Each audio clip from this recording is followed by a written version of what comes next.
नमस्कार विद्यार्थियों, मैं सिंबूराम, सहायक आचार्य हिंदी, राजकीय महाविद्यालय अटरू 12। प्रिय विद्यार्थियों, इस वीडियो में हम कहानी के तत्वों का विस्तार से अध्ययन करेंगे। कहानी की मूलतः 6 तत्व हैं। ये निम्नानुसार हैं। पहला, विषय वस्तु अथवा कथानक। दूसरा, चरित्र चित्रण व पात्र। तीसरा, संवाद या कथोपकथन। चौथा, भाषा व शैली। पांचवा, वातावरण। और छठा, उद्देश्य। इस प्रकार कहानी के मूलतः 6 तत्व हैं। इनका हम विस्तार से अध्ययन करेंगे। पहला तत्व कथानक, जिसे विषय वस्तु या कथा वस्तु भी कहते हैं। प्रत्येक कहानी में कोई न कोई घटना क्रम अवश्य होता है, अर्थात प्रत्येक कहानी किसी न किसी घटना पर आधारित होती है। कहानी में वर्णित घटनाओं के समूह को कथानक कहते हैं। कथानक किसे कहते हैं? कहानी में जो घटनाएं घटित होती है उनका जो समूह होता है उसे कथानक कहते हैं।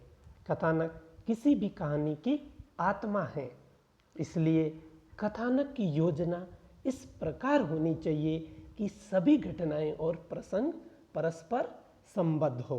पुनः देखें, कथानक इस प्रकार हो कि उसमें सभी घटनाएं और प्रसंग हैं वह परस्पर एक दूसरे से जुड़े हुए हों।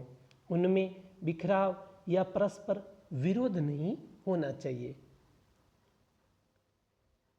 मौलिकता, रोचकता, सुसंगठन, जिज्ञासा, कुतूहल की सृष्टि अच्छे कथानक के गुण हैं। सामान्यतः प्रश्न भी पूछा जाता है कि कथानक के गुण या विशेषताओं का उल्लेख कीजिए। तो एक अच्छे कथानक में मौलिकता होनी चाहिए, कथानक मौलिक हो, उसमें रोचकता होनी चाहिए, उसका सुसंगठन हो, उसमें जिज्ञासाएं पूर्ण हो और कुतूहल, आश्चर्य की सृष्टि होनी चाहिए। साधारण से साधारण कथानक को भी कहानीकार कल्पना और मर्म स्पर्शी अनुभूतियों से सजाकर एक वैचित्र्य और आकर्षण प्रदान कर सकता है। अगला तत्व चरित्र चित्रण और पात्र। प्रत्येक कहानी में कुछ पात्र होते हैं जो कथानक के सजीव संचालक होते हैं। इनमें एक और कथानक का आरंभ, विकास और अंत होता है, तो दूसरी ओर हम कहानी में इनसे आत्मीयता प्राप्त करते हैं। अर्थात जो पात्र हैं वह कथानक का आरंभ करते हैं, उसका विकास करते हैं और उसका अंत करते हैं, चरम उत्कर्ष पर पहुंचाते हैं। कहानी में मुख्य रूप से 2 प्रकार के पात्र होते हैं। ध्यान दें, कहानी में मुख्य रूप से कितने प्रकार के पात्र होते हैं? 2 प्रकार के। पहला वर्गगत और दूसरा व्यक्तिगत। पहला वर्गगत, अर्थात जो अपने वर्ग की विशेषताओं का प्रतिनिधित्व करते हैं, पूरे वर्ग की विशेषताओं का। दूसरे व्यक्तिगत, वह पात्र जिनकी निजी विशेषताएं होती है। इस प्रकार 2 प्रकार के पात्र हो गए, वर्गगत, वर्ग की विशेषताओं का प्रतिनिधित्व करने वाले पात्र, और व्यक्तिगत, निजी विशेषताओं का प्रतिनिधित्व करने वाले पात्र। कहानी में पात्रों की संख्या सीमित होनी चाहिए। यदि पात्र ज़्यादा होंगे तो उससे असुविधा होती है। कहानी में लेखक की दृष्टि प्रमुख पात्र, जो मुख्य पात्र होता है, के चरित्र पर अधिक रहती है। इसलिए अन्य पात्रों के चरित्र का विकास मुख्य पात्र के सहारे ही होना चाहिए। कहानी में पात्रों की संख्या अधिक न हो, सीमित होनी चाहिए। प्रमुख पात्र का चरित्र ही क्षण भर के लिए अमिट प्रभाव छोड़कर चला जाए।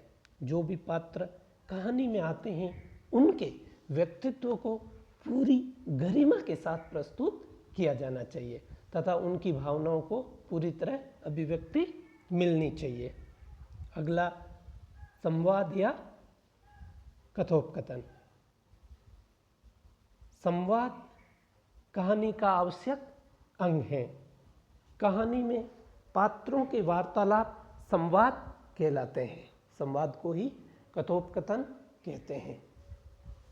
पुनः देखें, कहानी में जो पात्र होते हैं उनकी जो वार्तालाप अर्थात आपसी बातचीत होती है उसे संवाद कहते हैं। ये संवाद कहानी को सजीव और प्रभावशाली बनाते हैं। पात्र क्या करते हैं? कहानी को सजीव और संवाद होते हैं वो प्रभावशाली बनाते हैं। कहानी में संवाद कथानक को गति प्रदान करते हैं, पात्रों का चरित्र चित्रण करते हैं, कहानी को स्वाभाविकता प्रदान करते हैं, उसका उद्देश्य स्पष्ट करते हैं। इस प्रकार संवाद या कथोपकथन के क्या कार्य हो गए? कथानक को गति प्रदान करना, पात्रों का चरित्र चित्रण करना, कहानी को स्वाभाविकता प्रदान करना और कहानी का उद्देश्य स्पष्ट करना। संवाद का सबसे बड़ा गुण है जिज्ञासा और कुतूहल अर्थात आश्चर्य उत्पन्न करना। इन सब कार्यों का संपादन तभी हो सकता है जब कहानी में संवाद पात्र, परिस्थिति और घटना के अनुकूल हों, संक्षिप्त एवं अर्थपूर्ण हों, चरित्र को उभारने वाले सरल और स्पष्ट हों। उन्हें ध्यान दें, संवाद की विशेषताएं पूछी जाती है कि एक अच्छे संवाद में क्या विशेषताएं होती है, तो ध्यान दें, संवाद की विशेषताएं यह हैं कि संवाद पात्र, परिस्थिति और घटना के अनुकूल हो। दूसरी, जो संवाद होते हैं वह संक्षिप्त होने चाहिए, छोटे होने चाहिए, बहुत ज़्यादा लंबे, जटिल और दुरूह नहीं होने चाहिए, निरर्थक नहीं होने चाहिए, अर्थपूर्ण होने चाहिए और चरित्र को उभारने वाले, प्रकट करने वाले होने चाहिए, सरल और स्पष्ट होने चाहिए। अस्पष्ट संवाद से अर्थ उसका स्पष्ट नहीं हो पाता। अगला, भाषा व शैली। कहानी की भाषा ऐसी होनी चाहिए कि उसमें मूल संवेदना को व्यक्त करने की पूरी क्षमता हो। मूल जो संवेदना है कहानीकार जो व्यक्त करना चाहता है वो व्यक्त करने की क्षमता कहानी में होनी चाहिए। कहानीकार का दायित्व और उसकी रचना शक्ति का सच्चा परिचय उसकी भाषा से मिलता है। भाषा की दृष्टि से सफल कहानी वही मानी जाती है जिसकी भाषा सरल, स्पष्ट, प्रभावमयी और विषय और पात्रानुकूल हो।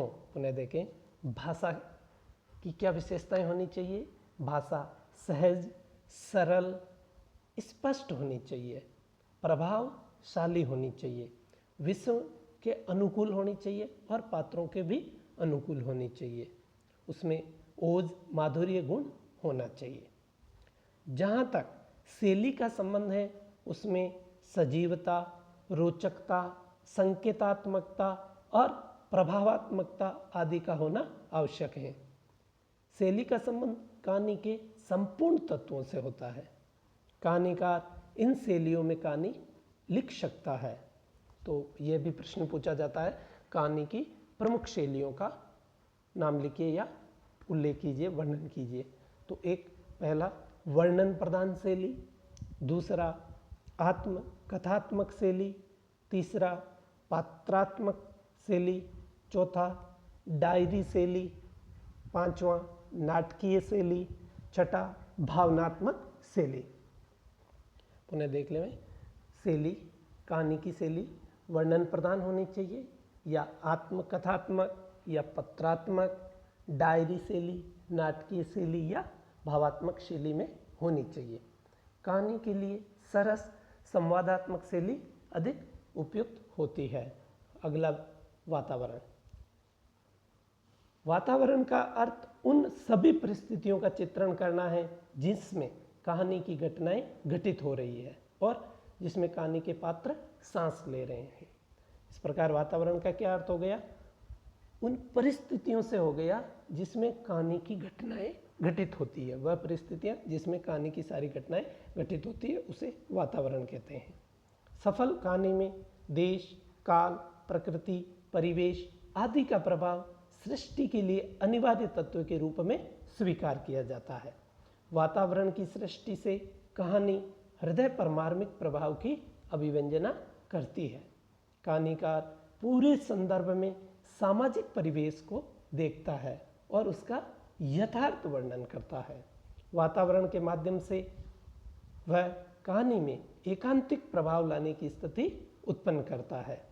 सही वातावरण किसी भी कहानी को विश्वसनीय बनाता है। उसने कहा था पुरस्कार जैसी कहानियों की प्रभाविती में वातावरण का सहयोग देखा जा सकता है। अगला कहानी का तत्व है उद्देश्य। कहानी की रचना का उद्देश्य यूँ तो मनोरंजन माना जाता है, किंतु मनोरंजन ही कहानी का एकमात्र उद्देश्य नहीं होता है। वैसे किसी भी गद्य रचना का उद्देश्य मनोरंजन सामान्यतः माना जाता है, लेकिन एकमात्र मनोरंजन ही किसी रचना का उद्देश्य नहीं होता है। कहानी में जीवन के किसी एक पक्ष के प्रति दृष्टिकोण प्रस्तुत किया जाता है। आज की कहानी मानव जीवन के किसी मनोवैज्ञानिक सत्य को उजागर करती है। किसको? मानव जीवन के किसी मनोवैज्ञानिक सत्य को प्रकट करती है। कहानी द्वारा जीवन सत्य की व्याख्या एवं मानवीय आदर्शों की स्थापना की जाती है। आकार में लघु होने के उपरांत भी कहानी महान विचारों का वहन करती है। सामान्यतः उपन्यास की तुलना में कहानी का आकार बहुत छोटा होता है और ये महान विचारों का वहन करती है। उदाहरण के लिए भारतेंदु युग की कहानियों का मुख्य स्वर सामाजिक, सुधारवादी एवं धार्मिक दृष्टिकोण से प्रेरित था। प्रेमचंद की कहानियाँ मध्यम वर्ग के सामाजिक जीवन का यथार्थ चित्रण हैं। जैनेन्द्र की कहानियों में मनोवैज्ञानिक दृष्टिकोण प्रमुख हैं, तो नई कहानियों में सामाजिक जीवन की विसंगतियों और जीवन के अभावों, निराशाओं और कुंठाओं का सटीक चित्रण हुआ है। मनोवैज्ञानिक जो दृष्टिकोण हैं उनमें सामाजिक जीवन की विसंगतियां, जीवन के अभाव, निराशाएं, कुंठाओं का सटीक चित्रण हुआ है। धन्यवाद।